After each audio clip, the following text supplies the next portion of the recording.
د بقره مبارکه سوره چې د قرآن عظیم الشان دوهمه سوره ده په مدینه منوره کې را نازله شوې ده 280 مبارک آیاتونه لري تلاوت او پښتو ترجمه یې له 142 آیت څخه اوري اعوذ بالله من الشیطان الرجیم پناه وړم الله تعالی شړل شوی شیطان څخه بسم الله الرحمن الرحیم د الله په نوم چې ډیر زیات مهربان پورا رحم لرونکی دی سيقول السفهاء من الناس ما ولاهم عن قبلتهم التي كانوا عليها قل لله المشرق والمغرب يهدي من يشاء إلى صراط مستقيم ناپوهان به رومرو وای پر دوی څه شوي دي چې په ناڅاپي توګه له هغې قبلې نه واوښتل چې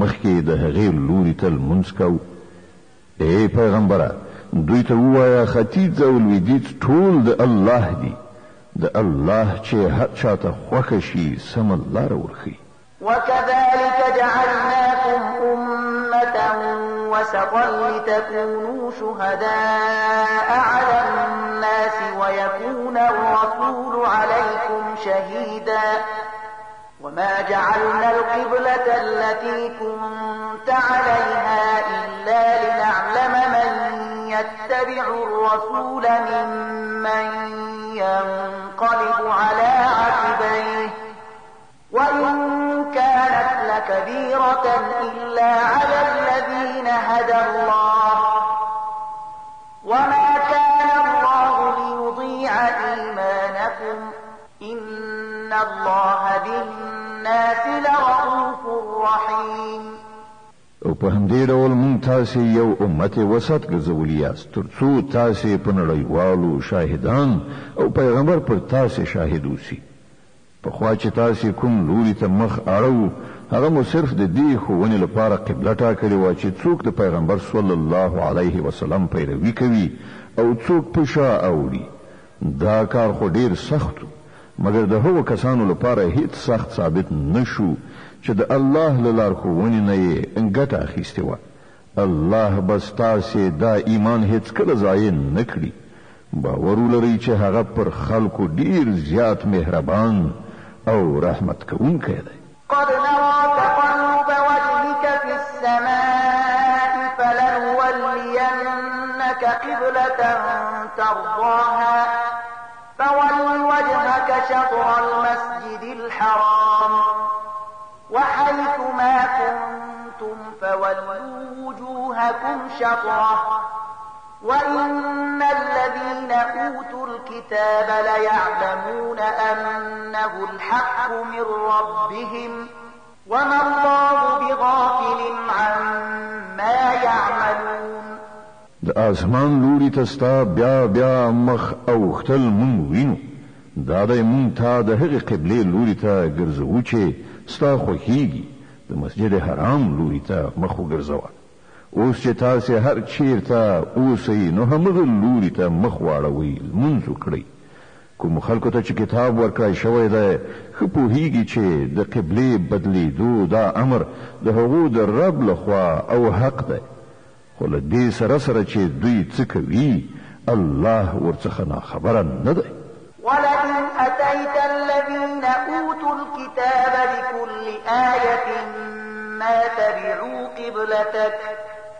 وما أنت بتابع قبلتهم وما بعضهم بتابع قبلة بعض ولئن اتبعت أهواءهم من بعد ما جاءك من العلم إنك إذا لمن الظالمين کته د اهل کتابو ته هر نښانه راوړي نشي کېدای چې دوی ستا د قبلې پیروي وکړي او نه ته دا کولی شي چې د هغو د قبلې پیروي وکړي او د هغو هیڅ یوه ډله د بلې ډلې د قبلې پیروي ته هم تیاره نه ده او کته له هغه علم نه وروسته چې درته راغلی دی د هغو غوښتنو پسې لاړ شي نو ارومرو به په ظالمانو کې وشمېرل شي الذين آتيناهم الكتاب يعلمون يعرفونه كما يعرفون أبناءهم وإن فريقا منهم ليكتمون الحق وهم يعلمون. کوم خلکو ته چې مون کتاب ورکړی دی هغوی دا ځای چې قبله ټاکل شوې ده داسې پیژني لکه څنګه چې خپله اولاده پیژني، خو له هغو نه یوه ډله د پوهې او ادراک سره سره حق پټوي. الحق من ربك فلا تكونن من الممترين. دا په غوڅه توګه یوه حقه خبره ده ستا د رب له لوري، نو ته د هغه په باب هیڅکله شکمن کېږه مه. ولكل وجهة هو موليها فاستبقوا الخيرات أينما تكونوا يأت بكم الله جميعا إن الله على كل شيء قدير. د هر چا لپاره یو لوری دی چې هغه ته مخ اړوي، نو تاسې د ښېګڼو په لوري په ځغستا شئ. هر چېرته چې اوسئ الله به تاسې ټول ومومي، د هغه له قدرت نه هیڅ شی د باندې نه دی. ومن حيث خرجت فول وجهك شطر المسجد الحرام وإنه للحق من ربك وما الله بغافل عما تعملون. ته چې له هر ځای نه تېرېږې له همغه ځایه د لمانځه په وخت کې خپل مخ د مسجد حرام لوري ته واړوه، ځکه چې دا ستا د رب بیخي په حق فیصله ده او الله ستاسې له عملونو نه بېخبره نه دی. ومن حيث خرجت فول وجهك شطر المسجد الحرام وحيث ما كنتم فولوا وجوهكم شطره لئلا يكون للناس عليكم حجة إلا الذين ظلموا منهم فلا تخشوهم واخشوني ولأتم نعمتي عليكم ولعلكم تهتدون. او له هر ځایه چې تېرېږئ خپل مخ د مسجد حرام لوري ته وګرځوه، او هر چیرته چې تاسې یې د همغه لوري ته مخ واړوئ لمونځ ادا کړئ، تر څو ستاسې په خلاف خلکو ته دلیل په لاس ور نه شي. هو د ظالمانو ژبه به په هیڅ حال کې ونه تړله شي، خو له هغو نه مه ویرېږئ بلکې له ما نه وویرېږئ، او د دې لپاره چې زه پر تاسې خپل نعمتونه پوره کړم او په دې هیله چې زما د دې امر په عملي کولو تاسې د همغسې خلاصون لاره ومومئ. كما أرسلنا فيكم رسولا منكم يتلو عليكم آياتنا ويزكيكم ويعلمكم الكتاب والحكمة ويعلمكم ما لم تكونوا تعلمون. لکه چې تاسې ته په دې سره برای در په برخه شوی چې ما ستاسې په منځ کې په خپله له تاسې نه یو پیغمبر مبعوث کړ چې تاسې ته زما آیتونه اوروي، ستاسې ژوند سوتره کوي، تاسې ته د کتاب او حکمت ښوونه کوي او تاسې ته هغه خبرې در زده کوي چې تاسې پرې نه پوهېدئ.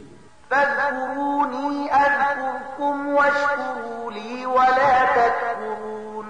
له دې عمله تاسې ما په یاد ولرئ، زه به تاسې یاد کړم او زما شکر ادا کړئ، د نعمت ناشکري مه کوئ. يا أيها الذين آمنوا استعينوا بالصبر والصلاة إن الله مع الصابرين. اے مومنانو په صبر او لمانځه سره مرسته وغواړئ، الله د صبر لرونکو ملګری دی. ولا تقولوا لمن يقتل في سبيل الله أموات بل أحياء ولكن لا تشعرون. او هغه خلکو ته چې د الله په لار کې ووژل شي مړه مه وایئ، داسې خلک خو په حقیقت کې ژوندي دي، مګر تاسې دا شعور نه لرئ چې د هغو په ژوند خبر شئ. ولنبلونكم بشيء من الخوف والجوع ونقص من الأموال والأنفس والثمرات وبشر الصابرين الذين إذا أصابتهم مصيبة قالوا إنا لله وإنا إليه راجعون. أولئك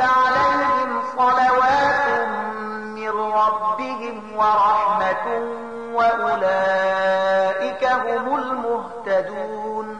او مونږ به ارومرو په ویره خطر الوګه د سر او مال په تاوان او د عایداتو په خساره کې پاخته کولو پر تاسې ازمویښت کوو او زیری ورکړه صبر کوونکو ته هغه کسان چې کله ورته کوم مصیبت ورسیږي وایي مونږ د الله یو او د هغه لوري ته ورګرځېدونکي یو.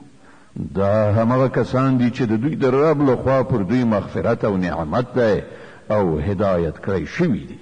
إن الصفا والمروة من شعائر الله فمن حج البيت أو اعتمر فلا جناح عليه أن يطوف بهما ومن تطوع خيرا فإن الله شاكر عليم.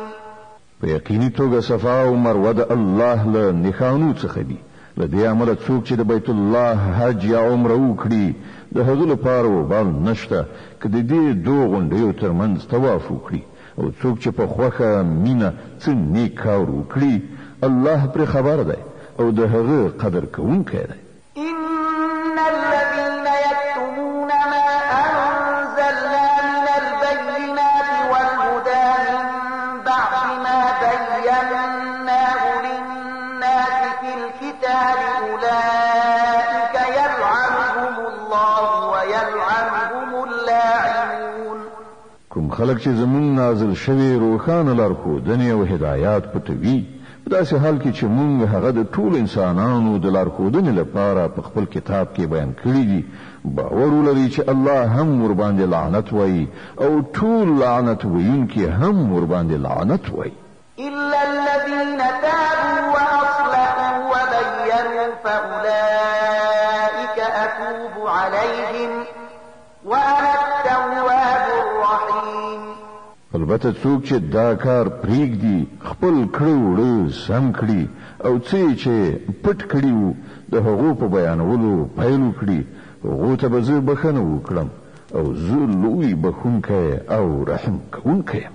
د بقره مبارکه سوره چې د قرآن عظیم شان دوهمه سوره ده په مدینه منوره کې را نازله شوې ده 280 مبارک آیاتونه لري. تلاوت او پښتو ترجمه یې له 118 آیت څخه اوري. إن الذين كفروا وماتوا وهم كفار أولئك عليهم لعنة الله والملائكة والناس أجمعين خالدين فيها لا يخفف عنهم العذاب ولا هم ينظرون. کوم کسانو چې د کفر چلند غوره کړ او همدا د کفر حالت کې مړ شول په هغه باندې د الله پرښتو او ټول انسانانو لعنت دی. په همدې لعنتي حالت کې به د تل لپاره اوسیږي نه به د هغو په عذاب کې اسانتیا راشي او نه به بیا ورته کوم بل مهلت ورکړی شي. وإلهكم إله واحد لا إله إلا هو الرحمن الرحيم. ستاسو خدای همدا یو خدای دی له هغه رحمان او رحیم نه پرته بل کوم خدای نشته. إن في خلق السماوات والأرض واختلاف الليل والنهار والفلك التي تجري في البحر بما ينفع الناس وما أنزل الله من السماء من ماء فأحيا به الأرض بعد موتها وبث فيها من كل دابة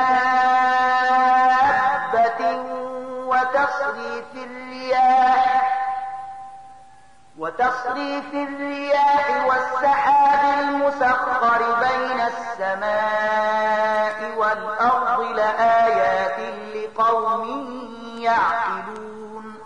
د دې حقیقت پیژندنې لپاره که کومه نښانه په کار دنو څوک چې له پوهې نه کار اخلي د هغو لپاره د آسمانونو او ځمکې په ساختمان کې یو په بل پسې د شپې او ورځې په پرله پسې راتګ کې په هغو کشتیو کې چې د انسانانو د ګټې وړ شیانو د وړلو راوړلو لپاره په سیندونو او سمندرونو کې ګرځي را ګرځي، د باران په هغو اوبو کې چې الله یې له پاسه راوروي او د هغو په وسیله ځمکه ژوندی کوي، او په خپل دغه انتظام سره یې په ځمکه کې هر راز ساکخان خوار کړي دي، د بادونو په لګېدو کې او په هغو وریځو کې چې د آسمانونو او ځمکې په منځ کې د امر ښکیل دي، بې شمیره نښانې دي. ومن الناس من يتخذ من دون الله أندادا يحبونهم كحب الله والذين آمنوا أشد حبا لله ولو يرى الذين ظلموا إذ يرون العذاب أن القوة لله جميعا وأن الله شديد العذاب. خود خدای پر یووالي باندې د دې ښکارات څرګندو دلالت کوونکو نښو نښانو د لیدلو سره سره هم ځینې خلک داسې دي چې له الله نه پرته نور د هغه سیالان او مخه ګرځوي او پر هغو داسې میندې لکه چې څنګه له الله سره مینا لرل ښایي. په داسې حال کې چې ایمان لرونکو ته تر هر چا زیات الله ګران وي. هغه ادراک او احساس چې د ظالمانو ته د عذاب دی لیدو په وخت کې پیدا کیدونکی دی، که همدا نن دوی لیدلی وای نو باور به راغلی وای چې ټول قوت او ټول واکمنۍ یوازې الله لره دي، او په دې به هم باور شوی وای چې الله سره ډیر سخت عذاب شته. إذ تبرأ الذين اتبعوا من الذين اتبعوا ورأوا العذاب وتقطعت بهم الأسباب. کله چې هغه سزا ورکړي په هغه وخت کې به حالت داسې وي چې هماغه لیډران او رهبران چې په دنیا کې پیروي کېدله له خپلو پیروانو څخه به بیزاري څرګنده کړي، خو په عذاب به اخته شي او د هغو د ټولو سببونو او وسایلو لړۍ به پرېکړه شي. وقال الذين اتبعوا لو أن لنا كرة فنتبرأ منهم كما تبرؤوا منا كذلك يريهم الله أعمالهم حسرات عليهم وما هم بخارجين من النار. او هغه خلک چې په دنیا کې د هغو پیروي کوله او به وایي چې کاش کې یو ځل بیرته دنیا ته زمونږ تګ شوی وای، نو څنګه چې نن دوی له مونږه بیزاري څرګندوي نو مونږ به هم له دوی نه بیزاري ښکاره کړې وای. په دغه راز به الله د دې خلکو هغه عملونه چې دوی په دنیا کې کوي داسې د دوی مخې ته کېږدي چې دوی به د افسوس او پښیمانتیا لاسونه سره وموښي، خو له اور نه د وتلو هیڅ لار به پیدا نه کړي. يا أيها الناس كلوا مما في الأرض حلالا طيبا ولا تتبعوا خطوات الشيطان إنه لكم عدو مبين. اے خلکو په ځمکه کې چې کوم حلال او پاک شیان دي هغه خورئ او د شیطان په ښودل شو لارو مزئ هغه ستاسې ښکاره دښمن دی. إنما يأمركم بالسوء والفحشاء وأن تقولوا على الله ما لا تعلمون. تاسو ته د بدی او بے حیايي امر کوي او دې ته ملمسوي چې په خدای پورې هغه خبرې وتړي چې تاسو پرې نه پوهیږئ چې هغه الله نه دی ویلي. وإذا قيل لهم اتبعوا ما أنزل الله قالوا بل نتبع ما ألفينا عليه آباءنا أولو كان آباؤهم لا يعقلون شيئا ولا يهتدون. او ته چې کله ویل کېږي چې د الله د اوامرو پیروي وکړئ نو په جواب کې وایي چې مونږ به د همغه مسلک پیروي کوو چې مونږ پر هغه باندې خپل پلرونه نیکونه میندلي دي. ښه نو که د هغو پلرونو نیکونو له پوهې نه هیڅ کار هم نه وي اخیستی او سمه لارې نه وي موندلي، آیا بیا هم دوی د هغو پیروي کوي؟ ومثل الذين كفروا كمثل الذي ينعق بما لا يسمع إلا دعاء ونداء صم بكم عمي فهم لا يعقلون. دا خلک چې د خدای پر خودل شوی لار باندې لټلونه انکار کړای دی، د دوی حالت کټ مټ داسې دی لکه چې شپانه څارویو ته आवाज کوي او هغوی د بلنې او شړنې له غږ نه پرته نور څه نه اوري. دوی کاڼه دي، ګونګیان دي، ړانده دي، ځکه خو په هیڅ خبره نه پوهیږي. يا أيها الذين آمنوا كلوا من طيبات ما رزقناكم واشكروا لله إن كنتم إياه تعبدون. اے مؤمنانو، که تاسو پر اختیار سره د همدې الله بندگی کوونکي یاست، نو کوم پاک شیان چې مونږ درکړي دي هغه په بې پروايي سره خورئ او د الله شکر باسئ. إنما حرم عليكم الميتة والدم ولحم الخنزير وما أهل به لغير الله فمن اضطر غير باغ ولا عاد فلا إثم عليه إن الله غفور رحيم. د الله له لوري که پر تاسو څه بندیز لګول شوی دی نو هغه دا دی چې د خپل مړ شوي یعنی مردار غوښه د وینې او د خوږ د غوښې له خوړلو نه ډډه وکړئ او داسې کوم شی مه خورئ چې پر هغه باندې له الله نه پرته د بل چا نوم اخیستل شوی وي. هو که څوک د اړتیا په حالت کې وي او له دغو شیانو نه څه شی بیل دی چې د قانون ماتولو اراده ولري یا له حده تیری وکړي وخوري نو پر هغه باندې څه وبال نشته. الله بخونکی او رحم کوونکی دی. إن الذين يكتمون ما أنزل الله من الكتاب ويشترون به ثمنا قليلا أولئك ما يأكلون في بطونهم إلا النار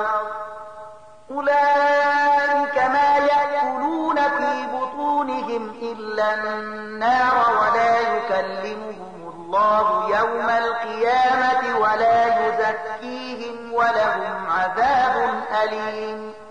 حقیقت دا د څوک چې هغه حکمونه پټوي چې الله په خپل کتاب کې نازل کړي دي او په لږ غوندې دنیوي ګټو یې له لاسه ورکوي، هغوی په اصل کې خپلې ګېډې له اوره ډکوي.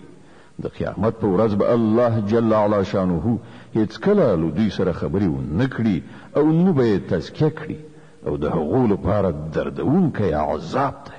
أولئك الذين اشتروا الضلالة بالهدى والعذاب بالمغفرة فما أصبرهم على النار. دا هغه خلک دي چې د سمې لارې په بدل کې ګمراهي واخیستله او د بخښنې په بدل کې عذاب واخیست. څومره حیرانتیا ده د دوی حوصلې ته چې د عذاب زغملو ته تیار دي. ذلك بأن الله نزل الكتاب بالحق وإن الذين اختلفوا في الكتاب لفي شقاق بعيد. دا ټول کارونه ځکه وشول چې الله خو له حق سره سر تر پایه برابر کتاب نازل کړی، مګر کوم خلکو چې په کتاب کې اختلافونه منځته راوړل هغوی په خپلو لانجو کې له حق نه ډیر لرې لاړل. ليس البر أن تولوا وجوهكم قبل المشرق والمغرب ولكن البر من آمن بالله واليوم الآخر والملائكة والكتاب والنبيين وآتى المال على حبه ذوي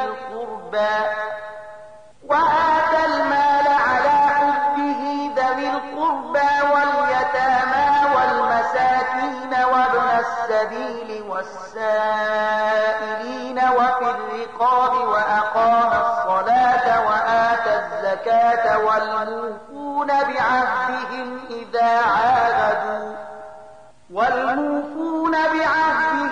إذا عاهدوا والصابرين في البأساء والضراء وحين البأس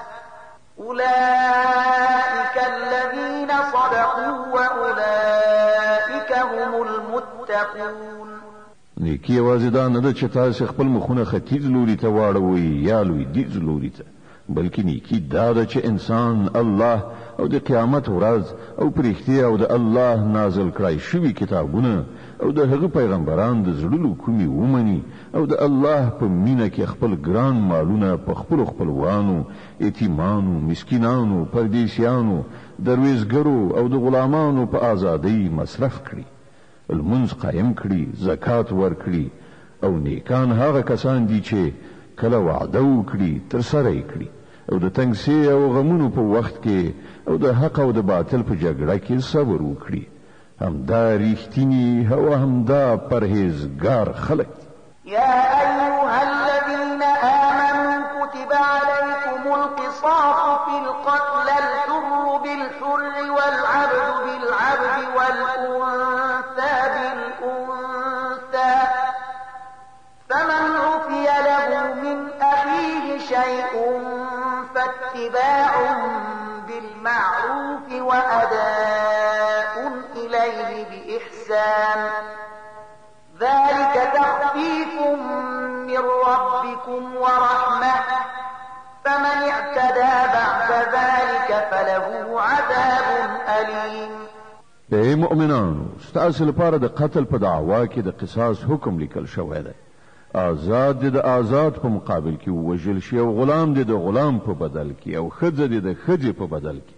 هو کله کوم قاتل سره د هغه دینی ورور یو څه نرمۍ کولو ته تیار وي، نو په ښه وجه د وژنې د بدل په باب اقدام وشي، او پر قاتل باندې لازمه ده چې په صداقت سره خونه یې ورکړي. دا ستاسې د رب لخوا سانتیا او رحمت دی. کله دې نه وروسته څوک تجاوز وکړي، د هغه لپاره دردونکی عذاب دی. ولكم في القصاص حياة يا أولي الألباب لعلكم تتقون. وخياران ستاسو لپاره په قصاص کې ژوند دی، په کار ده چې له دې قانون نه سر ونه غړوئ. كتب عليكم إذا حضر أحدكم الموت إن ترك خيرا الوصية للوالدين والأقربين بالمعروف حقا على المتقين. پر تاسو باندې فرض کړی شوی ده چې کله له تاسو نه د کوم یو د مرګ وخت را نږدې شي او هغه له ځانه وروسته مال پرېږدي، نو مور پلار او خپل خپلوانو ته دې په مناسبه توګه وصیت وکړي. دا حق دی پر پرهیزګارانو. فمن بدله بعدما سمعه فإنما إثمه على الذين يبدلونه إن الله سميع عليم. نو چا چې وصیت واورید او بیا یې هغه بدل کړ، نو د هغه وبال به د بدلونکو په غاړه وي. الله د هر څه اوریدونکی او په هر څه پوهیدونکی دی. فمن خاف من موص جنفا أو إثما فأصلح بينهم فلا إثم عليه إن الله غفور رحيم. البته کله چا سره دا اندېښنه وي چې وصیت کوونکی په ناپوهۍ یا په قصدي توګه حق تلفي کړې ده او هغه د دې موضوع د اړوندو کسانو په منځ کې روغه وکړي، نو پر هغه باندې هیڅ وبال نشته.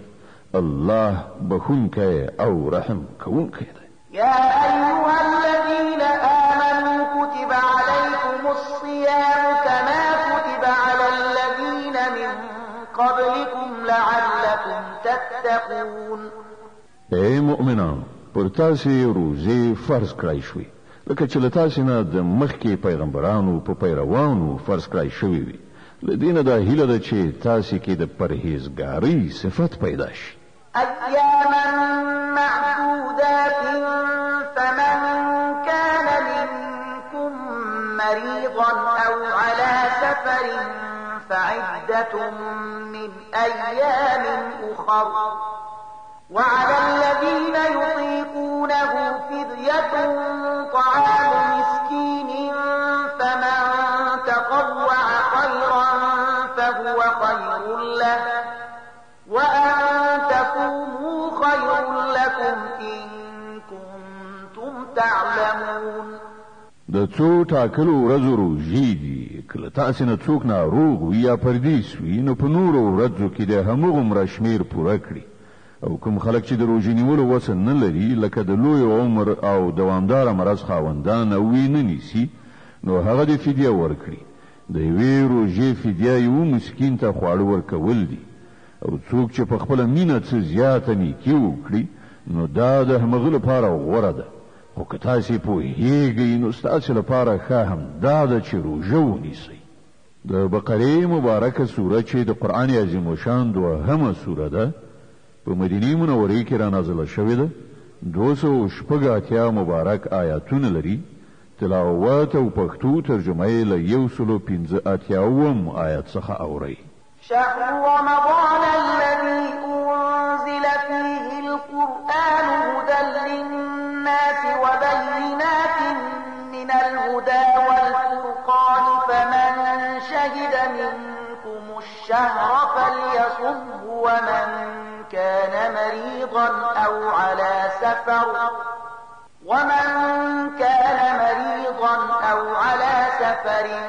فعدة من أيام أخر يريد الله بكم اليسر ولا يريد بكم العسر ولتكملوا العدة ولتكبروا الله على ما هداكم ولعلكم تشكرون رمضان هغه میاشت چې په هغې کې قرآن نازل کړی شو چې د انسانانو لپاره له سره تر پایه هدایت ده او داسې څرګندې لارښودنې پکې دي چې د سمې لارې ښوونکي او د حق او باطل یو له بله په ډاګه بیلونکي دي له دې کبله څوک چې له دې وروسته دا میاشت ومومي پر هغه لازمه ده چې دا ټوله میاشت روژه ونیسي او که څوک ناروغ یا مسافر وي نو هغه دې په نورو ورځو کې د روژو شمېر پوره کړي الله پر تاسې آسانتیا راوستل غواړي سختی راوستل نه غواړي له دې امله تاسې ته دا طریقه ښودله کېږي تر څو تاسې د روژو شمېر پوره کړای شي او په کوم هدایت چې الله تاسې سرلوړي کړي یې په هغه سره د الله لویي وستایئ او شکر کوونکي اوسئ وإذا سألك عبادي عني فإني قريب أجيب دعوة الداع إذا دعاني فليستجيبوا لي وليؤمنوا بي لعلهم يرشدون او ای پیغمبره زما بندگان کله تانه زما په باب پوښتنه وکړي نو هغو ته ووایه چې زه ورته ډېر نږدې یم بلونکی چې کله ما وبلي زه د هغه بلنه اورم او ځواب ورکوم نو هغو ته ښایي چې زما بلنې ته لبیک ووایي او پر ما باندې ایمان راوړي ته دا خبره هغو ته واوروه کیدای شي چې هغوی سمه لاره ومومي أحل لكم ليلة الصيام الرفث إلى نسائكم هن لباس لكم وأنتم لباس لهن علم الله أنكم كنتم تختانون أنفسكم فتاب عليكم وعفى عنكم فالآن باشروهن وابتغوا ما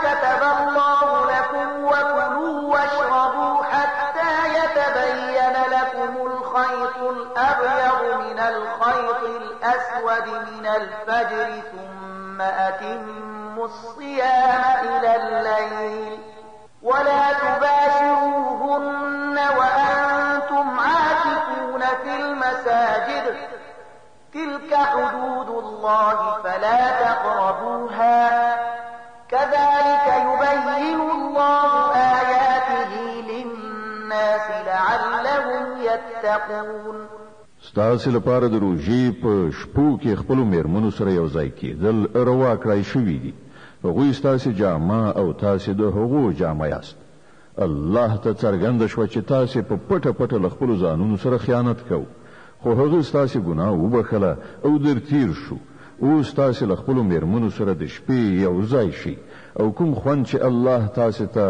روا کړی دی هغه واخلئ همدارنګه د شپې له مخې خورئ څښئ تر هغه وخته چې د شپې د ترږمۍ له تورې لیکې نه مو د سپېده داغه څړیکه تر سترګو شي له هغه وروسته دا هر څه پرېږدئ تر شپې پورې خپله روژه بشپړه کړئ او کله چې تاسې په جماعتونو کې څیله یاست یعنې اعتکاف کوئ نو د خپلو میرمنو سره نږدېوالی مه کوئ دا د الله وضع کړي حدود دي دې ته نږدې مه ورځئ دغه شان الله خپل حکمونه خلکو ته په ډاګه څرګندوي ښایي چې هغوی له ناوړه چلند نه ځانونه وژغوري ولا تأكلوا أموالكم بينكم بالباطل وتدلوا بها إلى الحكام لتأكلوا فريقا من أموال الناس بالإثم وأنتم تعلمون او تاسې مو په خپلو منځو کې یو د بل مال په ناروا توګه خورئ او مه هغه حاکمانو ته په دې غرض وړاندې کوئ چې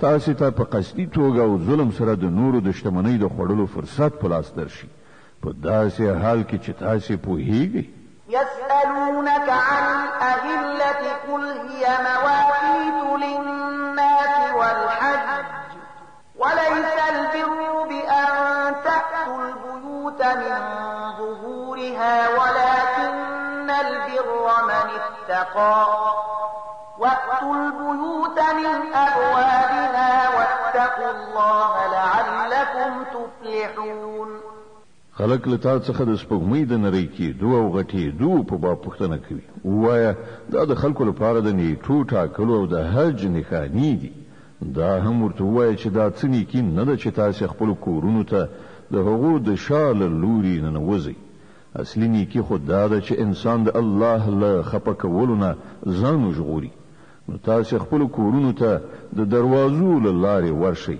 له الله نه ویریدونکي اوسئ ښایي چې بریالیتوب در په برخه شي وقاتلوا في سبيل الله الذين يقاتلونكم ولا تعتدوا إن الله لا يحب المعتدين او تاسې د الله په لار کې له هغو کسانو سره وجنګېږئ چې له تاسې سره جنګېږي خو تیری مه کوئ چې الله تیری کوونکي نه خوښوي وَاقْتُلُوهُمْ حَيْثُ ثَقِفْتُمُوهُمْ وَأَخْرِجُوهُمْ مِنْ حَيْثُ أَخْرَجُوكُمْ وَالْفِتْنَةُ أَشَدُّ مِنَ الْقَتْلِ وَلَا تُقَاتِلُوهُمْ عِندَ الْمَسْجِدِ الْحَرَامِ حَتَّى يُقَاتِلُوكُمْ فِيهِ فَإِنْ قَاتَلُوكُمْ فَاقْتُلُوهُمْ كَذَلِكَ جَزَاءُ الْكَافِرِينَ فَإِنِ انْتَهَوْا فَإِنَّ اللَّهَ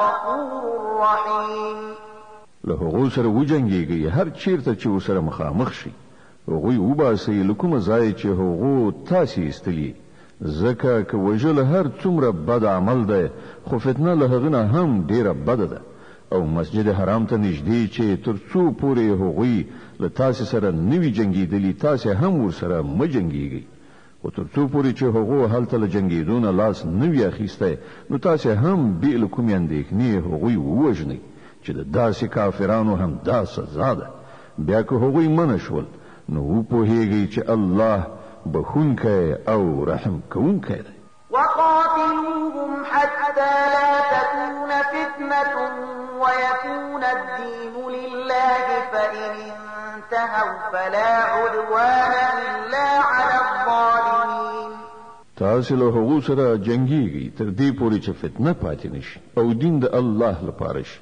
بیا که هغوی لاس په سر شول نو وپوهیږئ چې له ظالمانو پرته د بل چا په ضد لاس غځول روان نه دي الشهر الحرام بالشهر الحرام والحرمات قصاص فمن اعتدى عليكم فاعتدوا عليه بمثل ما اعتدى عليكم واتقوا الله واعلموا أن الله مع المتقين د حرام میاشتې بدله همغه حرامه میاشت ده او د ټولو حرمتونو مراعات به یو شان برابر وي نو که څوک پر تاسې تیری وکړي تاسې هم په همغه ډول پر هغه تیری وکړئ البته له الله نه په ویره کې اوسئ او په دې وپوهیږئ چې الله د همغو خلکو ملګری دی چې د هغه د حدودو له ماتولو نه ډډه کوي وأنفقوا في سبيل الله ولا تلقوا بأيديكم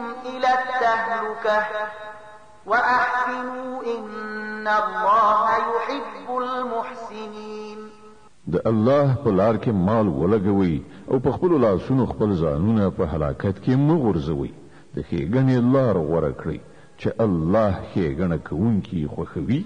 وأتموا الحج والعمرة لله فإن أحصرتم فما استيسر من الهدي ولا تحلقوا رؤوسكم حتى يبلغ الهدي محله فمن كان منكم مريضا أو به أذى من رأسه ففدية من صيام فمن كان منكم مريضا أو به أذى من رأسه ففدية من صيام أو صدقة أو نسك فإذا أمنتم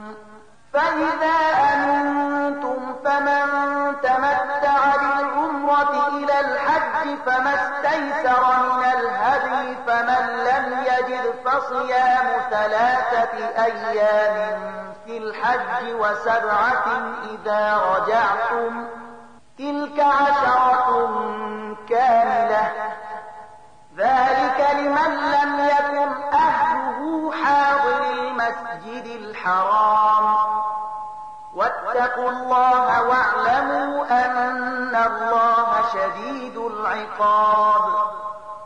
د الله د رضا لپاره چې کله د حج او عمرې نیت وکړئ نو هغه تر سره کړئ او که چیرته ایثار شي نو چې هر څه قرباني مو د الله سره پوره وي د الله حضور ته وړاندې کړئ او خپل سرونه مخرئ تر هغه پورې چې قرباني خپل ځای ته نه وي رسیدلی. خو که څوک ناروغ وي یا په سر کې څه تکلیف وي او له دې امله خپل سر وخري نو هغه ته دا پکار ده چې د فدیې په توګه روژې ونیسي یا خیرات وباسي یا قرباني ورکړي. بیا که تاسو ته امنیت په برخه شو او تاسو د حج له ورځو مخکې مکې ته ورسېدئ نو چا چې له تاسو څخه د حج د ورځو له راتلو نه مخکې له عمرې نه ګټه واخیستله هغه د خپل وس په اندازه قرباني وکړي او که قرباني ونه میندله نو 3 روژې د حج په دوران کې او روژې د کور ته لستنېدو وروسته په دغه شان د 10 روژې پوره کړي. دا آسانتیا د هغو چا لپاره ده چې کور کهول مسجد حرام ته نږدې نه وي. د الله د دې حکمونو له تخلف نه ځان وژغورئ او په دې ښه وپوهیږئ چې الله ډېر سخت سزا ورکوونکی دی. الحج أشهر معلومات فمن فرض فيهن الحج فلا رفث ولا فسوق ولا جدال في الحج وما تفعلوا من خير يعلمه الله وتزودوا فإن خير الزاد التقوى واتقون يا أولي الألباب. د حج میاشتې ټولو ته څرګندې دي. څوک چې په دې ټاکلو میاشتو کې د حج نیت وکړي هغه باید په دې خبر اوسي چې د حج په دوران کې له هغه څخه څه شهواني عمل، څه ناوړه فعل، څه جنگ جګړه صادره نشي. او تاسو چې څه نیک عمل کوئ الله پرې پوهیږي. د حج د سفر لپاره د لارې توښه در سره واخلئ او تر هر څه ښه د لارې توښه پرهیزګاري ده. نو ای هوښیارانو زما له نافرمانۍ نه ډډه وکړئ. ليس عليكم جناح أن تبتغوا فضلا من ربكم فإذا أفضتم من عرفات فاذكروا الله عند المشعر الحرام واذكروه كما هداكم وإن كنتم من قبله لمن الضالين. او کله حج کولو سره سره تاسو د خپل رب د فضل په لټه کې هم شي نو څه باک نه لري.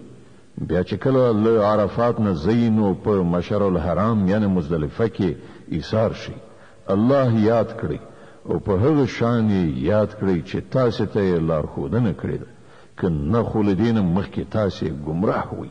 ثم أفيضوا من حيث أفاض الناس واستغفروا الله إن الله غفور غفور رحيم. بیا لکم زاینه چې نور ټول خلق را ګرځي له همغه ځایه تاسې هم را وګرځئ او له الله نه بخنه وغواړئ په یقیني توګه هغه بخونکی او رحم کوونکی دی. فإذا قضيتم مناسككم فاذكروا الله كذكركم آباءكم أو أشد ذكرا فمن الناس من يقول ربنا آتنا في الدنيا وما له في الآخرة من خلاق. بیا کله چې مو د خپل حج رکنونه ادا کړل نو څنګه چې مو په خوا خپل پلرونه نیکونه یادول همغسې اوس الله یاد کړئ بلکې له هغه نه هم زیات خو په الله یادونکو خلکو کې هم ډېر توپیر شته. له هغو نه څوک داسې دي چې وایي ای زموږ ربه موږ ته هر څه په همدې دنیا کې راکړه دغسې انسان ته په آخرت کې هیڅ برخه نشته. ومنهم من يقول ربنا آتنا في الدنيا حسنة وفي الآخرة حسنة وقنا عذاب النار. او څوک وایي ای زموږ ربه موږ ته هم د دنیا او هم د آخرت ښېګڼې را په برخه کړه او موږ د اور له عذابه وساته. أولئك لهم نصيب مما كسبوا والله سريع الحساب. داسې خلک به د خپلو کړو سره سم په دواړو دارایانو کې د برخې څښتنان وي او د الله په حساب اخیستنه کې به څه ځنډ را نشي. واذكروا الله في أيام معدودات فمن تعجل في يومين فلا إثم عليه ومن تأخر فلا إثم عليه لمن اتقى واتقوا الله واعلموا أنكم إليه تحشرون. دا د شمار څو ورځې دي چې تاسې باید د خدای په یاد کې تیرې کړئ. بیا که څوک تلوار وکړي په 2 ورځو کې راستون شي نو اوبال نشته او که څوک راستنېدل وځنډوي نو هم څه باک نشته په دې شرط چې دا ورځې په پرهیزګارۍ تیرې کړي وي. د الله له نافرمانۍ نه ځان وژغورئ او ښه پوه شئ چې یوه ورځ د هغه حضور ته ستاسې وړاندې کېدل دي. ومن الناس من يعجبك قوله في الحياة الدنيا ويشهد الله على ما في قلبه وهو ألد الخصام. په انسانانو کې څوک داسې دي چې د هغه خبرې د دنیا په ژوند کې تاسې ته ډېرې ښې ښکاري او هغه پر خپلې نیک نیتۍ باندې په وار وار الله شاهد نیسي خو په حقیقت کې هغه د حق ډېر سخت دښمن وي. وإذا تولى سعى في الأرض ليفسد فيها ويهلك الحرث والنسل والله لا يحب الفساد. او کله چې هغه ته قدرت په لاس ورځي نو په ځمکه کې د هغه ټولې هلې ځلې د دې لپاره وي چې فساد خور کړي کښتونه لوټ کړي او انساني زوزات له منځه یوسي په داسې حال کې چې الله هغه ذات چې هغه به شاهد نیو هیڅکله فساد نه خوښوي. وإذا قيل له اتق الله أخذته العزة بالإثم فحسبه جهنم ولبئس المهاد. او کله چې ورته ویل کېږي چې له الله نه ویریږه نو د خپل پت او آبرو مفکوره پر ګناه ټینګوي. د داسې بني آدم لپاره دوزخ دی او هغه ډیر ناکاره استوګنځی دی. ومن الناس من يشري نفسه ابتغاء مرضات الله والله رؤوف بالعباد. د بل پلوه په انسانانو کې داسې څوک هم شته چې د خپل خدای د رضا په لټه کې خپل سر قربانوي او په داسې بندگانو باندې الله ډیر زیات مهربان دی. يا أيها الذين آمنوا ادخلوا في السلم كافة ولا تتبعوا خطوات الشيطان إنه إنه لكم عدو مبين. اے مؤمنانو، تاسې په هر اړخیز ډول په اسلام کې ننوځئ او د شیطان پیروي مه کوئ چې هغه ستاسې ښکاره دښمن دی. فإن زللتم من بعد ما جاءتكم البينات فاعلموا أن الله عزيز حكيم. کومې ښکاره څرګندې لارښودنې چې تاسې ته راغلي دي، که د هغو له میندلو وروسته بیا هم تاسې وښویېږئ، نو ښه وپوهېږئ چې الله پر ټولو غالب د حکمت خاوند او پوه دی. هل ينظرون إلا أن يأتيهم الله في ظلل من الغمام والملائكة وقضي الأمر وإلى الله ترجع الأمور. که د دې ټولو نصیحتونو او لارښودنو وروسته بیا هم خلک سم نه وي، نو آیا اوس هغوی دې ته سترګې په لاره دي چې الله د وریځو چترۍ ودروي، د پرښتو له صفونو سره دوی ته مخامخ راشي او پرېکړه وکړی شي؟ په پای کې خو ټولې چارې د همدې الله حضور ته وړاندې کېدونکي دي. سل بني إسرائيل كم آتيناهم من آية بينة ومن يبدل نعمة الله من بعد ما جاءته فإن الله شديد العقاب. لبني اسرائیلو نه پوښتنه وکړه، موږ څنګه ښکاره څرګندې نښې نښانې ورښودلي دي، او دا هم ورڅخه پوښتنه وکړه چې کوم قوم چې د الله نعمت له میندلو وروسته په بدمرغۍ سره بدل کړي، هغو ته الله څنګه سخته سزا ورکوي. زين للذين كفروا الحياة الدنيا ويسخرون من الذين آمنوا والذين اتقوا فوقهم يوم القيامة والله يرزق من يشاء بغير حساب. کوم خلکو چې د کفر لاره غوره کړې ده، هغو ته د دنیا ژوند ډیر خوږ او په زړه پورې ګرځېدلی دی. دوی پر مؤمنانو ملنډې وهي، خو د قیامت په ورځ به همدا پرهیزګاران د دوی په پرتله د لوړ مقام خاوندان وي. پاتې شوه د دنیا روزي، نو د الله واک دی، چاته چې خوښه شي بې حسابه یې ورکوي. كان الناس أمة واحدة فبعث الله النبيين مبشرين ومنذرين وأنزل معهم الكتاب بالحق ليحكم بين الناس فيما اختلفوا فيه وما اختلف فيه إلا الذين أوتوه من بعد ما جاءتهم البينات بغيا بينهم فهدى الله الذين آمنوا لما اختلفوا فيه من الحق بإذنه والله يهدي من يشاء إلى صراط مستقيم. په لومړي وخت کې ټول خلک په یوه لاره روان، بیا چې دې وضع دوام ونه کړ او اختلافونه رامنځته شول، نو الله پیغمبران ولېږل چې په سم تګ زیری ورکوونکي او د انحراف له نتیجو څخه ویرونکي او د هغو سره یو ځای حق کتاب ولېږه، تر څو هغه اختلافونه چې د حق په باب د خلکو ترمنځ راغلي وو فیصله کړي. او د دې اختلافونو پیښېدو دلیل دا نه چې په ابتدا کې خلکو ته د حق ښودنه نه وه شوې، نه، اختلاف هغو کسانو را پیدا کړ چې د حق په برخه کې معلومات ورکړ شوی.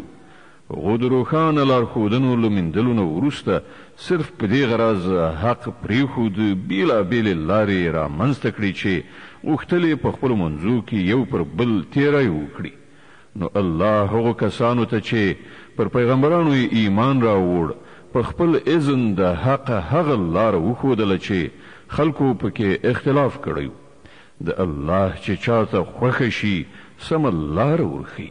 أم حسبتم أن تدخلوا الجنة ولما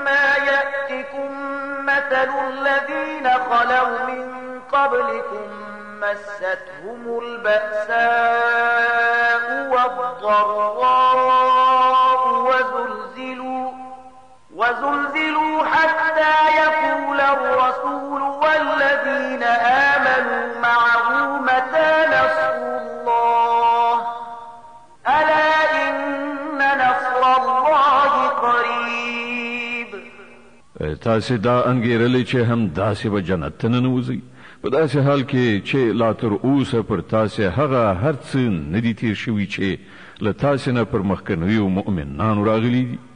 په هغو ستونزې راغلې کړاوونه ورته ورسېدل ولړزولي شول ان تر دې چې د وخت رسول او د هغه مؤمنانو ملګرو فریادونه وکړل چې د الله مرسته به کله راشي. په هغه وخت کې هغو ته ډاډینه ورکړای شوه چې هو د الله مرسته نږدې ده. يسألونك ماذا ينفقون قل ما أنفقتم من خير فللوالدين والأقربين واليتامى والمساكين وابن السبيل وما تفعلوا من خير فإن الله به عليم. خلق پوښتنه کوي مونږ څه مصرف کړو؟ جواب ورکړه چې کوم مال چې تاسې لګوئ پر خپل مور او پلار، خپلوانو، یتیمانو، مسکینانو او پردیسیانو باندې ولګوئ او تاسې چې هره ښېګڼه کوئ الله پرې خبري. كتب عليكم القتال وهو كره لكم وعسى أن تكرهوا شيئا وهو خير لكم وعسى أن تحبوا شيئا وهو شر لكم والله يعلم وأنتم لا تعلمون.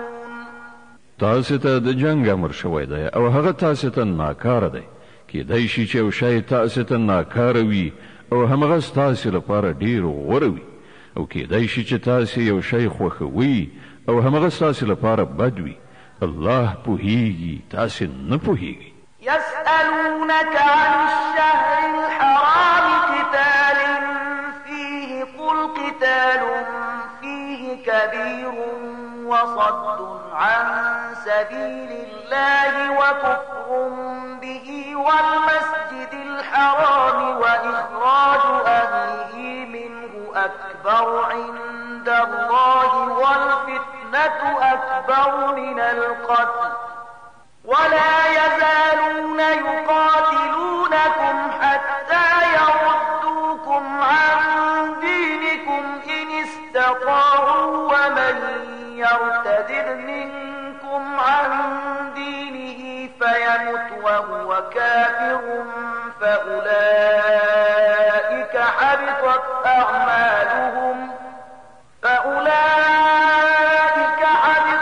أعمالهم في الدنيا والآخرة وأولئك أصحاب النار هم فيها خالدون. خلق پوښتنه کوي په حرامه میاشت کې جنگیدل څنګه دي؟ وایه په دې کې جنگ کول ډیر بد دي خو د خدای له لارې نه د خلکو منع کول پر الله باندې کافر کېدل د مسجد حرام لار د خدای پالونکو پر مخ تړل او د حرم اوسیدونکو له هغه ځای ایستل د خدای په وړاندې له دینه هم ډیر زیات بد کار دی او فتنه له وینو تویولو نه سخته ګناه ده.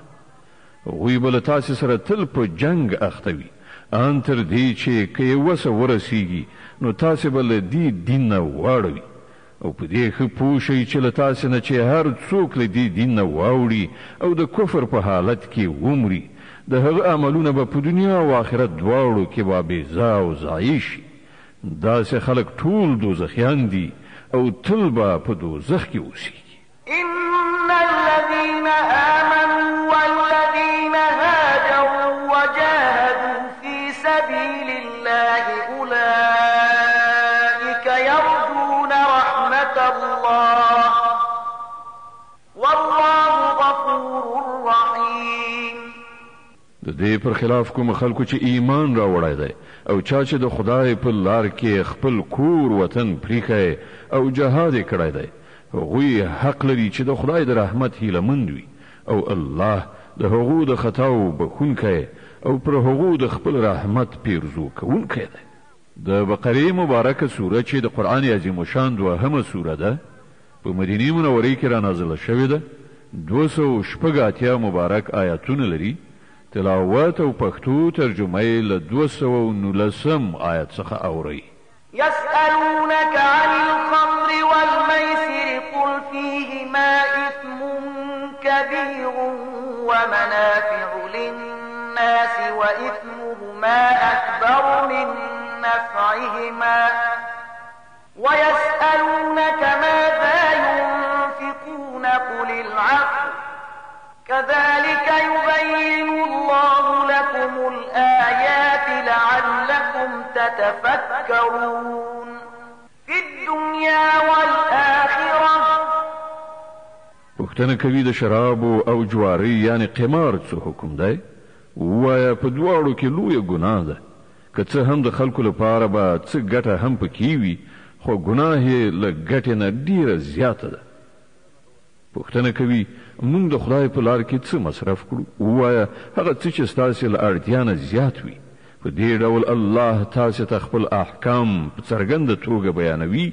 ښایي چې تاسې د دنیا او آخرت دواړو په باب فکر وکړئ. ويسألونك عن اليتامى قل إصلاح لهم خير وإن تخالطوهم فإخوانكم والله يعلم المفسد من المصلح ولو شاء الله لأعنتكم إن الله عزيز حكيم. پوښتنه کوي له یتیمانو سره دې څه چار چلند وشي؟ وایا په کوم ډول چلند کې چې د هغو ښېګڼه وي د همغه غوره کول ډیر ښه دي. او که تاسې خپل او د هغو خرڅ او لګښت او ژوند ژواک سره ګډ او شریک کړئ څه باک نشته نو هغوی خو ستاسې ورونه دي. د ورانکارو او روغچارو دواړو حال الله ته ښکاره دی. که د الله خوښه شوې وای نو په دې کار کې به تاسې له ستونزو سره مخامخ کړي وای مګر هغه په واکمنۍ سربیره د حکمت څښتن هم دی. ولا تنكحوا المشركات حتى يؤمنن ولأمة مؤمنة خير من مشركة ولو أعجبتكم ولا تنكحوا المشركين حتى يؤمنوا ولعبد مؤمن خير من مشرك ولو أعجبكم أولئك يدعون إلى النار والله يدعو إلى الجنة والمغفرة بإذنه ويبين آياته للناس لعلهم يتذكرون. تاسې له مشرکو ښځو سره هیڅکله نکاح مه کوئ تر څو چې ایمان نه وي راوړی. یو مسلمانه وینځه له ازادې مشرکې نه ډیره ښه ده که څه هم چې ستاسې هغه ډیره خوښه وي. او مسلمانې ښځې مشرکانو ته هیڅکله په نکاح مه ورکوئ تر څو چې هغو ایمان نه وي راوړی. یو مسلمان غلام له آزاد مشرک نه ډیر ښه دی که څه هم چې هغه ستاسې ډیر خوښ وي. دا کسان تاسې د اور خواته دعوت کوي او الله په خپل اذن سره تاسې ته د جنت او بخښنې په لوري بلنه درکوي او هغه خلکو ته خپل حکمونه په څرګنده توګه بیانوي. کیدای شي چې هغوی درس واخلي او نصیحت ومني. ويسألونك عن المحيض قل هو أذى فاعتزلوا النساء في المحيض ولا تقربوهن حتى يطهرن فإذا تطهرن فأتوهن من حيث أمركم الله إن الله يحب التوابين ويحب المتطهرين. پوښتنه کوي د حیض څه حکم دی؟ وایا هغه یو د پلیدۍ حالت دی.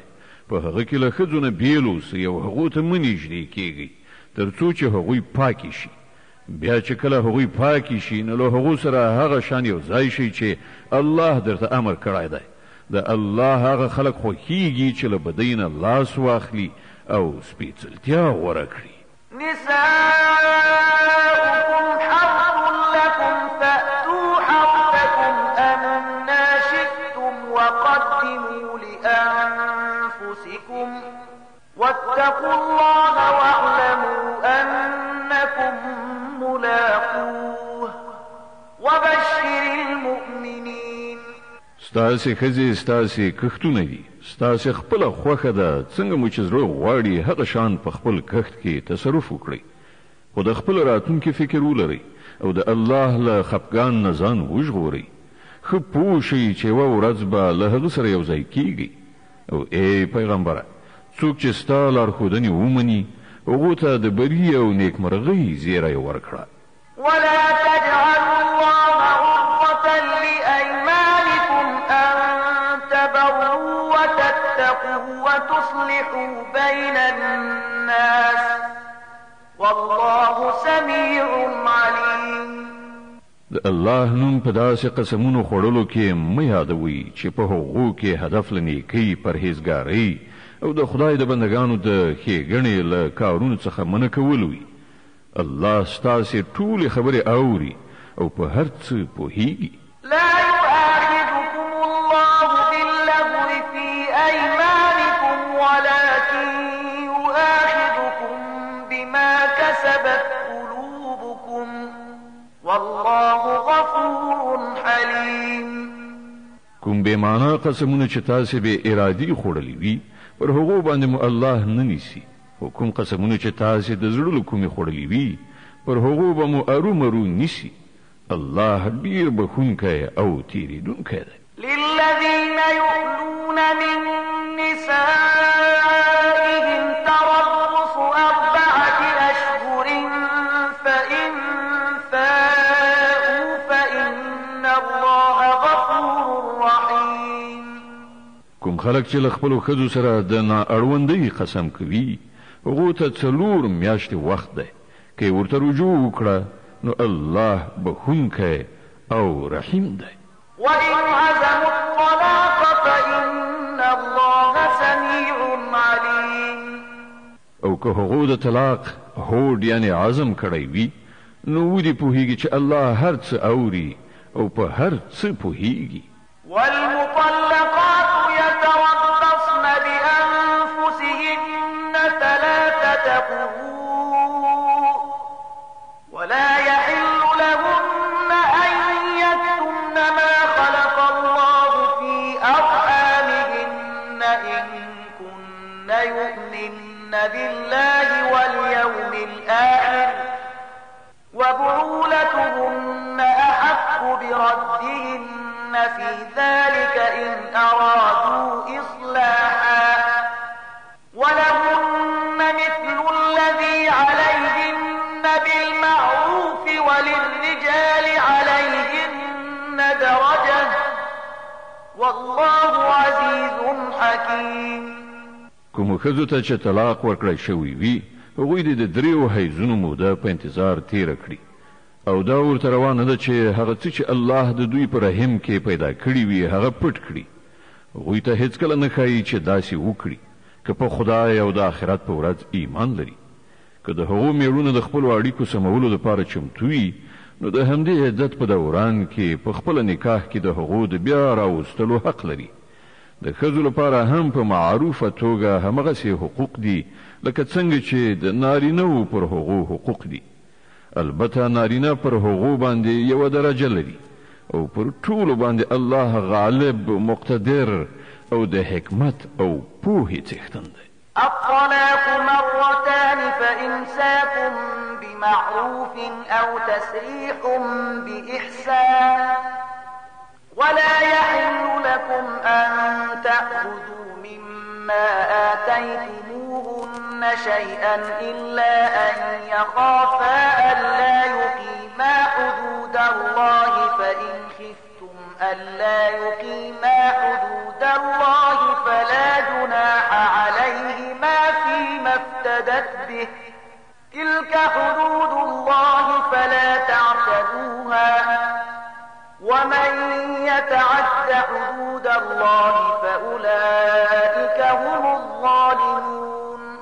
طلاق دو ځله دی، بیا دې یا په سمه توګه ښځه وساتله شي او یا دې په ښه توګه رخصت کړی شي.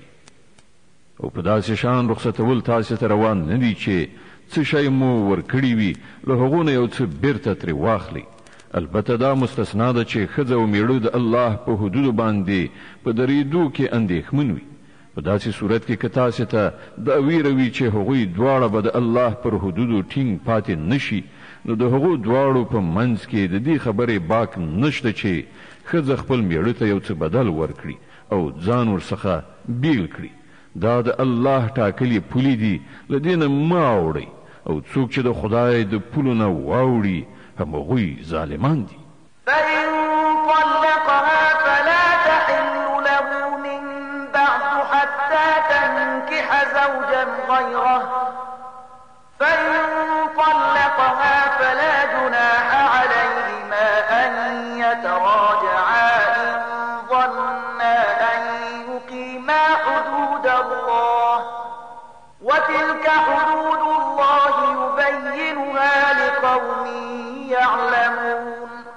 بیا کله دوه ځله طلاق ورکولو نه وروسته ښځې ته دریم ځل طلاق ورکړي، نو هغه ښځه بیا د هغه لپاره روان نه ده، مګر دا چې بل چا سره د هغې نکاح وشي او هغه یې طلاق کړي. کله هغه وروسته لومړي میړه او دې ښځې دواړو دا فکر وکړ چې پر الهي حدودو به ودرېږي، نو که دوی یو بل ته رجوع وکړي څه باک نشته. دا د الله ټاکلي حدود دي. د هغو خلکو د لارمیندنې لپاره یې څرګندوي چې د هغه د حدودو د ماتولو په عاقبت پوهیږي. وإذا طلقتم النساء فبلغن أجلهن فأمسكوهن بمعروف أو سرحوهن بمعروف ولا تمسكوهن ضرارا لتعتدوا ومن يفعل ذلك فقد ظلم نفسه ولا تتخذوا آيات الله هزوا واذكروا نعمة الله عليكم وما أنزل عليكم من الكتاب والحكمة يعظكم به واتقوا الله واعلموا أن الله بكل شيء عليم. او کله چې تاسې ښځو ته طلاق ورکړئ او د هغو عدت په پوره کېدو شي، نو یا یې په ښه توګه وساتئ یا یې په ښه شان رخصت کړئ. محض د ربړولو لپاره یې مه ایساروئ چې دا به تیری زیاتی وي. او څوک چې دا کار وکړي هغه به په حقیقت کې خپله پر خپل ځان ظلم وکړي. د الله په آیتونو ملنډې مه وهئ. دا مه هېروئ چې الله په څه لوی نعمت تاسې سرلوړي کړي. هغه تاسې ته نصیحت کوي چې کوم کتاب هغه پر تاسې نازل کړی دی د هغه درناوی وکړئ، له الله نه وویریږئ او ښه وپوهیږئ چې الله له هرې خبرې نه خبر دی. وإذا طلقتم النساء فبلغن أجلهن فلا تعضلوهن أن ينكحن أزواجهن إذا تراضوا بينهم بالمعروف ذلك يوعظ به من كان منكم يؤمن بالله واليوم الآخر ذلكم أزكى لكم وأطهر والله يعلم وأنتم لا تعلمون. کله چې تاسې خپلو ښځو ته طلاق ورکړ او هغو خپل عدت پوره کړ، نو بیا په دې لاره کې خنډ مه پیدا کوئ چې هغوی د خپلو پخوانیو میړونو سره نکاح وکړي که د دواړو خواو په دې موافقه راغله. تاسې ته ښودنه کیږي چې هیڅکله داسې حرکت مه کوئ که پر الله او د آخرت په ورځ ایمان لرئ. ستاسې لپاره مناسبه او سپېڅلې لاره هم دا ده چې له دې نه ځان وژغورئ. الله پوهیږي او تاسې نه پوهیږئ. والوالدات يرضعن أولادهن حولين كاملين لمن أراد أن يتم الرضاعة وعلى المولود له رزقهن وكسوتهن بالمعروف لا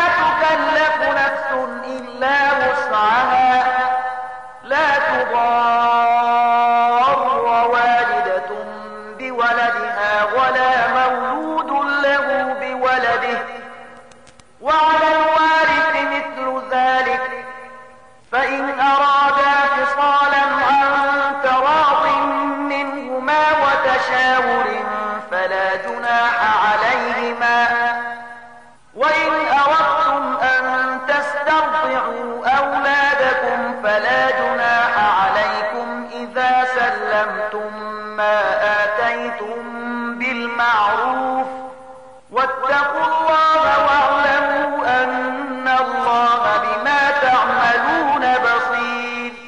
نمایندې د خپلو بچیانو ته پوره 2 کاله تی ورکړي. په دې صورت کې به د ماشوم پلار په ښه توګه هغو ته خوراک او جامې ورکوي، خو داسې نه وي چې د چا په اوږه د هغه له وس نه پورته پیټی کېښودل شي. نه د مور ته له دې امله آزار ورسول شي چې ماشوم د هغې دی، او نه د پلار له دې امله وکړول شي چې ماشوم د هغه دی.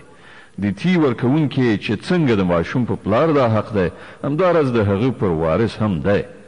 خو که دواړه خواوې په خپل منځي موافقه او مشوره له تی بېلولو غواړي، د دې خبرې څه باک نشته. او که ستاسې په نظر کې دا وي چې کومه بله ښځه دې ستاسې ماشوم ته تی ورکړي، نو په دې کې هم څه وبال نشته، خو په دې شرط چې تی ورکوونکي سره مو په کومه اجوره فیصله کړې وي، هغه په ښه توګه ادا کړئ. له الله نه وویرېږئ، وپوهېږئ چې تاسې چې هر څه کوئ الله هغه ویني. والذين يتوفون منكم ويذرون أزواجا يتربصن بأنفسهن 4 أشهر وعشرا فإذا بلغن أجلهن فلا جناح عليكم فيما فعلن في أنفسهن بالمعروف والله بما تعملون خبير. له تاسې څخه چې څوک ومري او کونډې پاتې شي، نو هغوی دې پر خپل ځان 4 میاشتې او 10 ورځې په عدت تیرې کړي.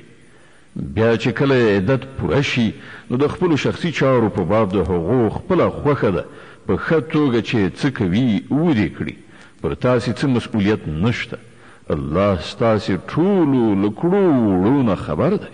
ولا جناح عليكم فيما عرضتم به من خطبة النساء أو أكننتم في أنفسكم علم الله أنكم ستذكرونهن ولكن لا تواعدوهن سرا إلا أن تقولوا قولا معروفا ولا تعزموا عقدة النكاح حتى يبلغ الكتاب أجله واعلموا أن الله يعلم ما في أنفسكم فاحذروه واعلموا أن الله غفور حليم.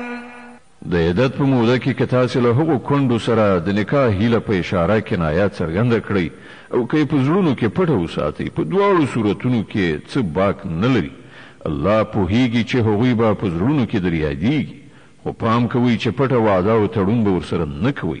که کومه خبر کول وي، نو په روا ډول دي وي، او د نکاح تړلو پرېکړه تر هغه وخته مه کوئ چې تر څو پورې عدت تیر شوی نه وي. ښه وپوهیږئ چې الله ان ستاسې د زړونو په رازونو پوهیږي، نو له هغه نه وویرېږئ، او په دې هم وپوهیږئ چې الله زغمونکی دی، له وړو وړو خبرو تیریږي. لا جناح عليكم إن طلقتم النساء ما لم تمسوهن أو تفرضوا لهن فريضة ومتعوهن على الموسع قدره وعلى المقتر قدره متاعا بالمعروف حقا على المحسنين. پر تاسې هیڅ ګناه نشته که خپلو ښځو ته مخکې له هغه طلاق ورکړئ چې لاس مو نه وي وروړی او مهر مو نه وي ټاکلی. په دې صورت کې هغو ته څه ناڅه ورکول ضروري دي. وسوال دې د خپلې وسې او بېوزلي دې د خپلې وسې په اندازه په ښه توګه څه ورکړي. دا پر نیکانو حق دی. وإن طلقتموهن من قبل أن تمسوهن فريضة فنصف ما فرضتم إلا أن يعفون أو يعفو الذي بيده عقدة النكاح وأن تعفوا أقرب للتقوى ولا تنسوا الفضل بينكم إن الله بما تعملون بصير. وکتاسې له لاس ورولو مخکې طلاق ورکړی وي خو مهر مو ټاکلی وي نو په دې صورت کې به نیمایي مهر ورکول وي. دا بیله خبره ده چې ښځه نرمه وضع وکړي او مهر وانخلي یا هغه څوک چې د نکاح د عقد واکمن دی له نرمۍ نه کار واخلي او پوره مهر ورکړي. او تاسې یعنې نارینه که ښه وضع وکړئ نو دا له تقوا سره ډیره ښایي. په خپل منځي چارو کې مروت مه هېروئ، الله ستاسې عملونه ویني. د بقرې مبارکه سوره چې د قرآن عظیم شان دوهمه سوره ده په مدینې منورې کې را نازله شوې ده. 286 مبارک آیاتونه لري. تلاوت او پښتو ترجمه یې له 238 آیت څخه اورئ. حافظوا على الصلوات والصلاة الوسطى وقوموا لله قانتين. د خپل منځونو ساتنه وکړئ په تیره بیا د منځني یعنې مازدیګر د لمانځه د الله په وړاندې داسې ودرېږئ لکه چې فرمان منونکی غلام دري. فإن خفتم فرجالا أو ركبانا فإذا أمنتم فاذكروا الله كما علمكم ما لم تكونوا تعلمون. که امنیت خراب وي نو که پلی او که سپاره په هر شان چې کولی شئ لمونځ وکړئ. بیا چې کله امنیت ټینګ شي نو الله په هغه شان یاد کړئ چې څنګه یې تاسې ته ښودنه کړې ده چې پخوا پرې نه پوهېدئ.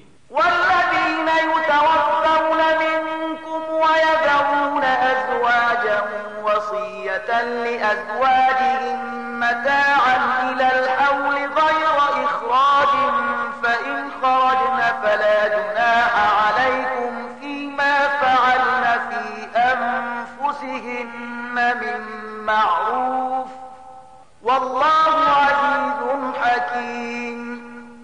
له تاسې نه چې څوک ومري او وروسته یې کونډې پرېښې وي هغوی باید د خپلو کونډو لپاره دا وصیت وکړي چې تر 1 کال پورې د خوراک پوښاک ورکړی شي او له کورونو څخه دې نه ایستل کېږي. بیا که هغوی په خپله ووځي نو د خپل ځان په برخه کې چې په ښه توګه هر څه کوي پر تاسې هیڅ مسؤلیت نشته. الله پر ټولو برلاس او د حکمت او پوهې څښتن دی. وللمطلقات متاع بالمعروف حقا على المتقين. په همدې ډول کومو ښځو ته چې طلاق ورکړی شوی وي هغو ته دې هم په مناسبه توګه څه نه څه شی ورکړی شي او رخصت دې کړی شي. دا پر متقیانو حق دی. كذلك يبين الله لكم آياته لعلكم تعقلون. په دغه شان الله خپل حکمونه تاسې ته په ډاګه څرګنده درښیي هیله ده چې تاسې له پوهې او ادراک سره کار وکړئ. ألم تر إلى الذين خرجوا من ديارهم وهم ألوف حذر الموت فقال لهم الله موتوا ثم أحياهم إن الله لذو فضل على الناس ولكن أكثر الناس لا يشكرون. تا د هغو خلکو حال ته هم څه پاملرنه کړې ده چې د مرګ له ویرې خپل ټاټوبي پریښي وتلي وو او د هغو شمېر زرګونو ته رسېده. الله هغو ته وویل ومرئ نو مړه شول. بیا یې هغوی د دوهم ځل لپاره را ژوندي کړل. حقیقت دا دی چې الله پر انسانانو زیات مهربان دی او زیاتره خلک شکر نه ادا کوي. وقاتلوا في سبيل الله واعلموا أن الله سميع عليم. مسلمانانو د الله په لار کې وجنګېږئ او ښه وپوهېږئ چې الله اورېدونکی او پوه دی. من ذا الذي يقرض الله قرضا حسنا فيضاعفه له أضعافا كثيرة والله يقبض ويبسط وإليه ترجعون. له تاسې نه څوک دی چې الله ته قرض حسنه ورکړي تر څو چې الله د هغه پور څو چنده بیرته ورکړي. کمول هم د الله په لاس کې دي او زیاتول هم، او د همغه لوري ته ستاسې ورګرځېدل دي. ألم تر إلى الملأ من بني إسرائيل من بعد موسى إذ قالوا لنبي له ابعث لنا ملكا نقاتل في سبيل الله قال هل عسيتم إن كتب عليكم القتال ألا تقاتلوا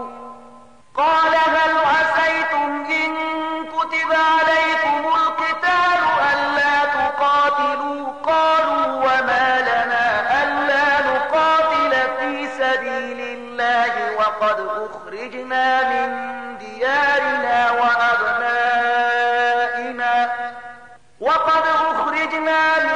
ديارنا وأبنائنا فلما كتب عليهم القتال تولوا إلا قليلا منهم والله عليم بالظالمين. تا پر هغه موضوع څه غور کړی دی چې له موسی نه وروسته د بني اسرائیلو مشرانو ته پیښه شوې وه. هغو خپل پیغمبر ته وویل زموږ لپاره یو باچا وټاکه تر څو چې موږ د الله په لار کې جنګ وکړو. پیغمبر پوښتنه وکړه بیا خو به داسې نه وي چې تاسې ته د جنګېدو امر وشي او تاسې ونه جنګېږئ. هغو ځواب ورکړ نه خیر، دا څنګه کیدای شي چې موږ د خدای په لار کې ونه جنګېږو په داسې حال کې چې موږ له خپلو کورونو څخه ایستل شوي یو او زموږ اهل و عیال له موږ څخه بیل کړی شوی دی. خو کله چې هغو ته د جنګېدو امر وشو نو له یو لږ شمیر نه پرته نور ټول په شا لاړل او الله د هغو هر یو تیری کوونکی پیژني. وقال لهم نبيهم إن الله قد بعث لكم طالوت ملكا قالوا أنا يكون له الملك علينا ونحن أحق بالملك منه ولم يؤت سعة من المال قال إن الله اصطفاه عليكم وزاده بسطة في العلم والجسم والله يؤتي ملكه من يشاء والله واسع عليم. د هغو پیغمبر هغو ته وویل چې الله طالوت ستاسې پاچا ټاکلی دی. د دې خبرې په اورېدو هغوی وویل هغه څنګه پر موږ باندې د پاچا کېدو استحقاق ومونده؟